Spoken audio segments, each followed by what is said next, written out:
Un mois de mars noir. C'est déjà le terme employé par certains économistes pour désigner ce mois de mars 2008.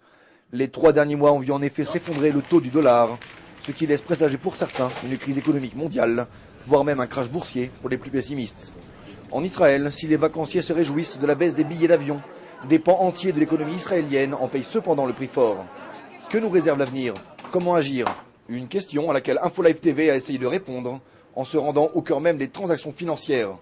Dror Zaks, directeur de la branche investissement de la Banque internationale à Tel Aviv, vit au rythme des fluctuations du dollar. אוקיי, אז קודם כל הירידה של הדולר נובעת למעשה משני גורמים. אחד זה מהירידה של הדולר בעולם. גם הדולר בעולם פשוט מתרסק למול היורו, הסוויס פרנק, היין, מול כמעט כל המטבעות. אבל מול השקל זה עוד אפילו יותר מזה. אם נבדוק מה קרה ב9 חודשים האחרונים, מסתבר שהשקל התחזק מול 174 מטבעות מתוך 175. זאת אומרת, השקל עוד יותר התחזק מאשר כל שאר המטבעות. זה נובע קודם כל מכך שחושבים שמדינת ישראל זה מקום יציב מבחינה פיננסית. הנתונים הכלכליים מאוד מאוד טובים, נתוני הצמיחה טובים, ההייטק מצוין. כל זה מושך משקיעים לתוך מדינת ישראל. בנוסף לכך, הריבית על השקל יותר גבוהה מאשר על הדולר. זאת אומרת, גם מי שמפקיד שקלים מקבל ריבית יותר טובה. וככה פשוט אנשים באים, ממירים פה דולרים, משקיעים פה בכל מיני דברים. וכמובן גם בפקדונות השקליים, וזה מה שמחזק כרגע את השקל הישראלי למול הדולר האמריקאי. Pour les industriels et exportateurs israéliens, cette crise reste cependant une dure épreuve. Près de 64 milliards de shekels se sont déjà littéralement envolés de la bourse de Tel Aviv. La Banque d'Israël a tenté de réagir en achetant près de 600 millions de dollars. Aux États-Unis, la Fed a décidé de baisser les taux d'intérêt. Mais ces mesures peuvent-elles avoir un réel impact? אז קודם כל הורדת ריבית בארצות הברית מורידה את הכדאיות של ההשקעה בדולר. מה שאומר, מגבירה את הכדאיות להשקיע בשקל או במטבעות אחרים. הפער ריביות יותר גדל, יותר כדאי לך להפקיד שקלים מאשר דולרים. הדבר הזה יביא ללחץ על השקל הישראלי, עוד פעם להמשך התחזקות. שבוע שעבר ראינו את הבנק המרכזי מתערב וקונה כ-600 מיליון דולר בשוק הישראלי. זה רק בלם את הירידה, זה לא שינה את המגמה, ולנו קשה להאמין שהמגמה הזאת תשתנה, אלא אם כן הנגיד הישראלי גם הוא יוריד את הריבית וינסה קצת לאזן את המצב, וכמובן אם משהו ישתנה בעולם בינתיים, קשה לראות את הדולר מבצע שינוי גם בישראל וגם בעולם.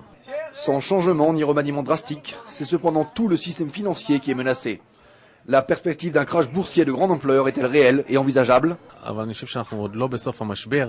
יכול להיות שאנחנו לקראת התחתית שלו, אבל יש פה עוד מקום לנפילות. קשה מאוד לדעת את העומק של המשבר הפיננסי.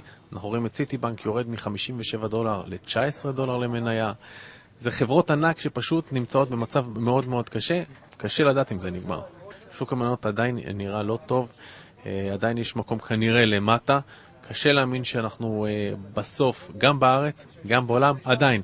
בארץ נראה קצת יותר בטוח מאשר השקעות כרגע בארצות הברית ובמזרח הרחוק. Enfin, pour conclure, quels peuvent être les conseils que vous pourriez prodiguer aux Israéliens afin de surmonter cette crise? קודם כל הרבה יותר זול לקנות דברים למי שצריך לקנות, אז הרבה יותר זול לנו לבוא ולקנות דברים, אבל יש פה פגיעה מאוד קשה ביצואנים הישראלים, מאחר וכמו שאמרתי השקל התחזק מול 174 מטבעות, זאת אומרת שהיצואנים הישראלים הרבה יותר קשה להם, הם ירוויחו פחות, זה כנראה יקשה גם על הצמיחה בסופו של דבר, אני לא חושב שזה דבר כל כך טוב למדינת ישראל. קודם כל הישראלים צריכים להבין שמי שנצמד לדולר, אין שום סיבה בארץ להצמד לדולר.